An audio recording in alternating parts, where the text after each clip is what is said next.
SS high school necessary इथं 9वे बालवैज्ञानिक संमेलन उत्साहात संपन्न। मराठी विज्ञान परिषदेच्या गडिंग्लज उपकेंद्राचं आयोजन। विज्ञान गप्पा, प्रात्यक्षिक आणि पोस्टर प्रदर्शनानं विद्यार्थ्यांना वैज्ञानिक दृष्टिकोनाचा अनुभव। नेसरी येथील एसएस हायस्कूलमध्ये मराठी विज्ञान परिषद गडिंग्लज उपकेंद्रानं आयोजित 9वे बालवैज्ञानिक संमेलन मोठ्या उत्साहात पार पडलं। संमेलनाच्या अध्यक्षस्थानी माननीय ॲडव्होकेट हेमंत कोलेकर होते, तर उद्घाटन माननीय अर्चना कोलेकर यांच्या हस्ते विज्ञान दिंडीनं झालं। प्रमुख मार्गदर्शक प्राध्यापक मोहन मदवान्ना यांनी विद्यार्थ्यांना वैज्ञानिक दृष्टिकोन जोपासण्याचं महत्त्व पटवून दिलं। विज्ञान गप्पा सत्रात प्राध्यापक एस शिंदे यांनी जैव तंत्रज्ञानाचं महत्त्व सांगत विद्यार्थ्यांशी संवाद साधला।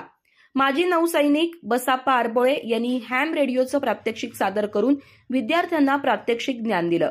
इक्बाल दलवाई यांनी प्रयोगातून विज्ञान सत्रात विविध विज्ञान प्रयोग सादर केले। शाळेच्या प्रांगणात आरोग्यविषयक पोस्टर प्रदर्शनही भरवलं होतं, ज्याला विद्यार्थ्यांचा चांगला प्रतिसाद मिळाला। कार्यक्रमाचं प्रास्ताविक प्राचार्य एस कालकुंद्रीकर आणि एस मटकर यांनी केलं। उपमुख्याध्यापक एस पाटील यांनी उपस्थितांचा परिचय करून दिला। संमेलन समन्वयक व्ही कोळी यांनी आभार मानले, तर प्राध्यापक संजय पाटील यांनी सूत्रसंचालन केलं।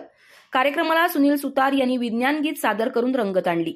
या संमेलनासाठी मविपा गडिंग्लज विभागाचे समन्वयक उदय इंदुलकर, उपप्राचार्य IT नाईक, पर्यवेक्षक PV Suryavanshi, SS Desai, VB पुजारी, JS तडवी, TD बामणे यांच्यासह सर्व शिक्षक, शिक्षकेतर कर्मचारी आणि विद्यार्थी मोठ्या संख्येने उपस्थित होते।